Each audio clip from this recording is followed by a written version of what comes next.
सूर्य नारायण भगवान को स्टील के लोटे से या चांदी के लोटे से या पीतल के लोटे से या प्लास्टिक के लोटे से या कांच के बर्तन से जल चढ़ाने से आयु छिन्न होती है। क्या समाप्त होती है? आयु।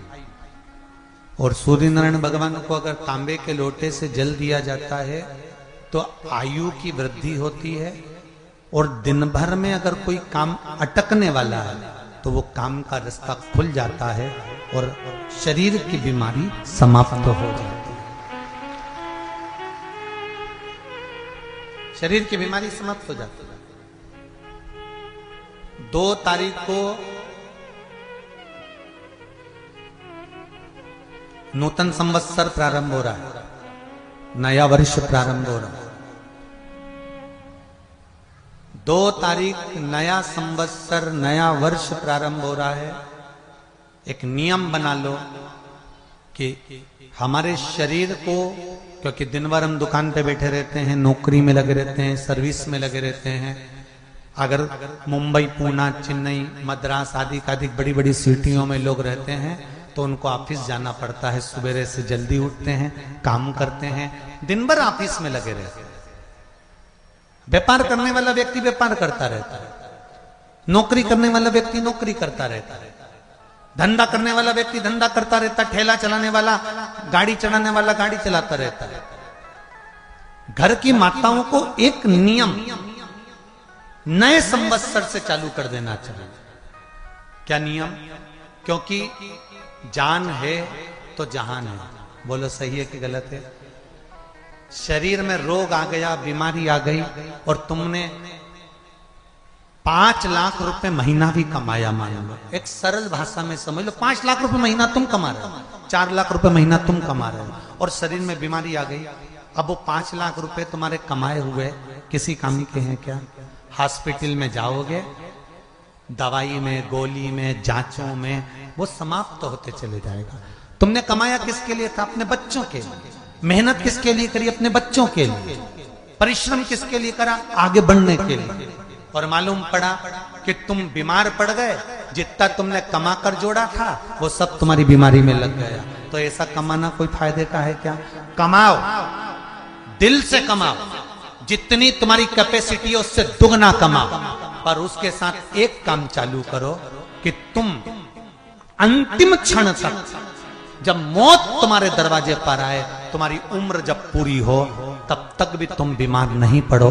उसके लिए एक काम चालू कर दो कि नए साल से हमें तांबे के लोटे में पानी भरना है, सिर से 8 इंच ऊपर रखना है, सूर्य को अर्घ देना है, और जो पानी नीचे गिरेगा उस पानी में से सूर्य का दर्शन करना है। वो पानी जब हमारे शरीर के इस हृदय रेखा के सम्मुख से, इस कपाल रेखा के बीच में से, मध्य से उस पानी की धार जब सूर्य की किरण देगा तो हमारे शरीर में कोई बड़ी बीमारी, ना कैंसर, ना लीवर, ना किडनी, कोई अटैक पटैक आ ही नहीं सकती।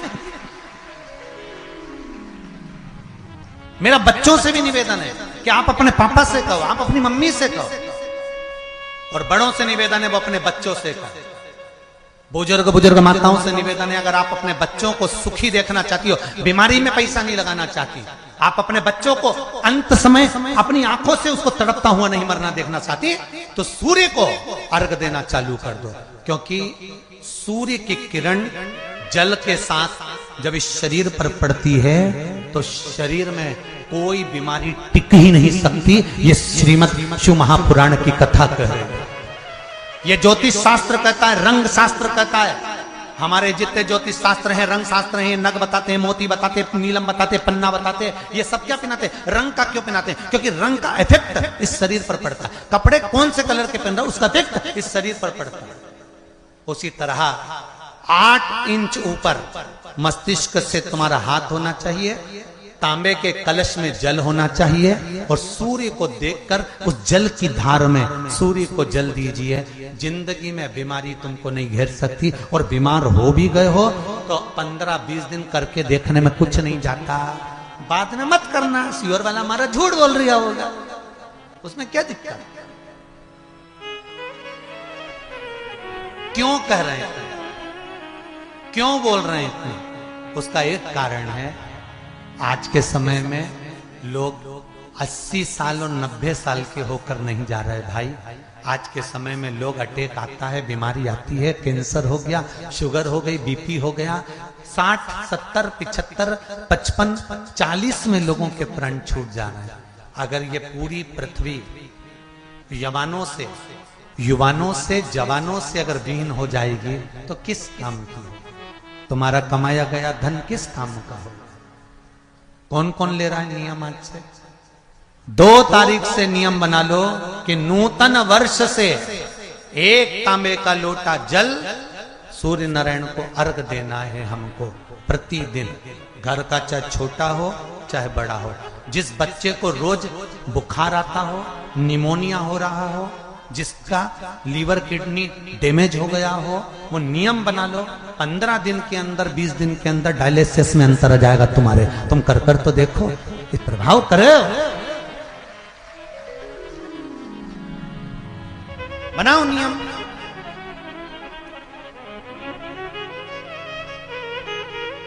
कैसा नीला कलर का पुष्प होता है, देखो छोटा है थोड़ा हमारे हाथ में, ये फूल का बेटा है, ठीक है, पूरा फूल नहीं है, ठीक है, फूल का बेटा है ये छोटा सा। अच्छा दिख रहा है? काय आस्था वालों दिखाओ तो सही, दिखाओ जरा बाजू में, और थोड़ा सा पास कर दो तो सबको नजर आ जाएगा। ठीक गया? शंख पुष्पी, अपारिजात भी बोला जाता है इसको, ठीक है। हर हर विराजो विराजो। तो एक पुष्प अपन कहते हैं, हमारे भगवान देवादिदेव महादेव को, भगवान शंकर को बड़ा प्रिय है ये पुष्प। अब किसी से पूछा जाए, आप कह रहे हो कि शंकर भगवान को ये नीला फूल, ये शंख पुष्पी भगवान शिव को इतनी प्रिय क्यों है, भगवान शंकर को इतनी प्रियता क्यों है? कोई से पूछे तो वो बताए चाहे ना बताए, पर शिव महापुराण का संवाद कर रहे हैं। कंठ में स्वयं मां जगत जननी ने 10 विद्या में से एक मां को याद किया, और मां तारा का एक स्वरूप मां सरस्वती के रूप में विराजमान हो गया। कंठ में रहने से विष की तपन के कारण, कंठ में रहने से विष की तपन के कारण उनका स्वरूप नीला पड़ गया। और जब उनका स्वरूप नीला पड़ गया तो भगवान देवादिदेव महादेव ने कहा, सुनो पार्वती, संसार के लोग, भूमंडल में रहने वाला यदि कोई भी मानव जिसकी विवेकता, बुद्धि, विचार, सोच, ज्ञान थोड़ा सा भी अगर उसमें कम है, तो वो नील सरस्वती का यदि आवाहन करे, मां नील सरस्वती स्तोत्र का पाठ करे, मां नील सरस्वती की स्मरण करे, तो उसकी विवेक, उसकी बुद्धि तीव्र होती है, श्रेष्ठ होती है। और सुनो पार्वती, यदि मान लो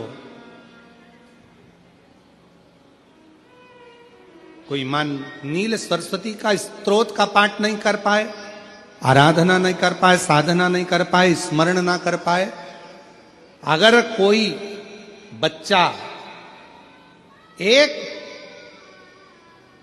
शंख पुष्पी पुष्प को समर्पित कर कर जलाधारी पर, और 1 लोटा जल यदि वो समर्पित करता है, और उस जल का आचमन कोई बच्चा नित्य प्रति करता है, तो वो बच्चा धीरे धीरे विद्वत्ता धारण करता ही जाता है। जो याद करता है वो भूलता नहीं। ये मां नील सरस्वती की कथा है।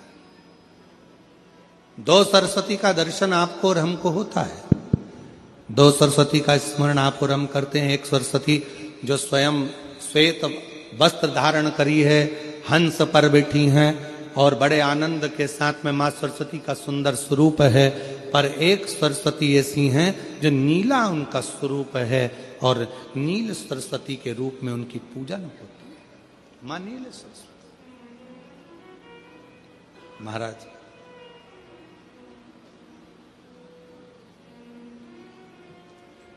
जैसे कोई कोई बच्चे ऐसे होते हैं कि जन्म लेने के बाद में उनकी राल टपकती रहती है, विद्वान नहीं हो पाते, पलंग पर पड़े रहते हैं, पांव हाथ काम नहीं करते हैं और डॉक्टरों का इलाज चलता रहता है पर वो रिटर्न नहीं आ रहा है। ये इनको बढ़ाओ ना। बच्चों की मुख से राल टपकती रहती है, विद्वत्ता नहीं रहती, माइंड थोड़ा सा कमजोर होता है और शरीर भी उनका थोड़ा शिथिल रहता है शरीर। तो कई लोग कह देते हैं कि ये बच्चा थोड़ा जल्दी जन्म ले लिया इसलिए ऐसा हो गया, प्रीमेच्योर हो गया, ऐसा हो गया, वैसा हो गया। दवाइयाँ भी चलती हैं, इलाज भी चलता है पर उसका कोई लाभ नहीं मिल पाता और वो बच्चा पलंग पर पड़ा रहता है, राल टपकती रहती है, बुद्धि काम नहीं करती। छोटे छोटे भले वो 20 साल का हो गया पर 8-10 साल के बच्चों जैसी उसमें विवेकता होती है, बुद्धि होती है। मेरा निवेदन है उन माताओं से, थोड़ी मेहनत आपको करना पड़ेगी उस बच्चे के लिए। अष्टमी, नवमी और चतुर्दशी 3 तिथियां पकड़ कर रखना। कौन कौन सी? जम के बोलो। अष्टमी, नवमी, चतुर्दशी। ये 3 तिथियां ऐसी हैं, चतुर्दशी अमावस्या की भी और चतुर्दशी पूर्णिमा की।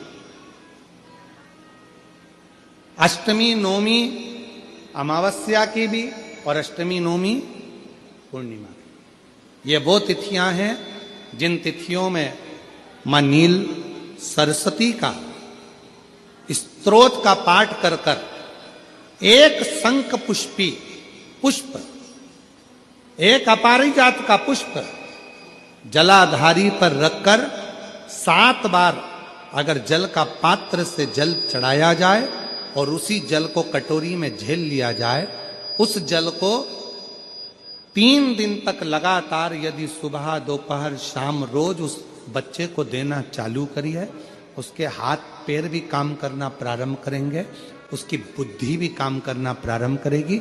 जो वो पलंग पर पड़े पड़े राल टपकाता रहता है, उसको लोग कहते हैं कि 18 साल का हो गया और दिमाग केवल 10 साल का है, 5 साल का है, उसमें धीरे धीरे बुद्धि प्रबल होना प्रारंभ हो जाएगी और वो भी एक दिन कार्य करना प्रारंभ कर, जिसको प्रीमेच्योर बच्चे भी कहते हैं। लोग कहते हैं ये बच्चा जल्दी हो गया था, ये बच्चा बीमार पड़ गया था, बचपन में इसको कोई इंजेक्शन ऐसा लग गया था, बचपन में ऐसा हो गया था, बचपन में वैसा हो गया था, गर्भाशय का जल उसके मुख में चले गया था, तो ये बच्चे की ऐसी गति हो रही है। उस बच्चे के लिए अगर आपके आसपास के क्षेत्र में भी कोई बच्चा ऐसा है तो उसको मां नील सरस्वती का स्मरण जरूर कराएं। और अगर आप लोगों के पास में मां नील सरस्वती का स्तोत्र का पाठ ना मिले तो प्रयास करिएगा, मोबाइल पर सर्च कर कर मां नील सरस्वती का स्तोत्र भी निकाल सकते हो। बाजार में से गीता प्रेस गोरखपुर की किताब में भी ला सकते हो, पढ़ भी सकते हो, घर में उसका स्तोत्र का पाठ भी कर सकते हो। मां नील सरस्वती स्तोत्र का स्मरण और बड़े भाव के साथ करें स्मरण।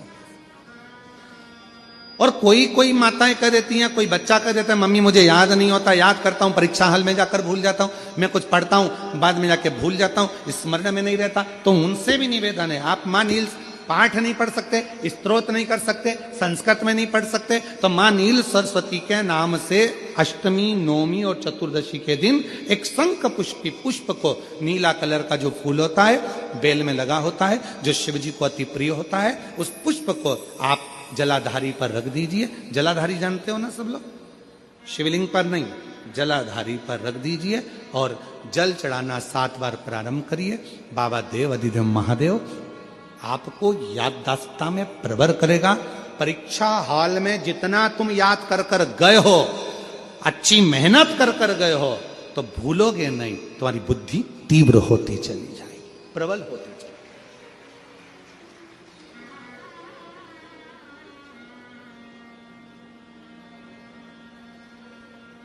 आजकल आयुर्वेद में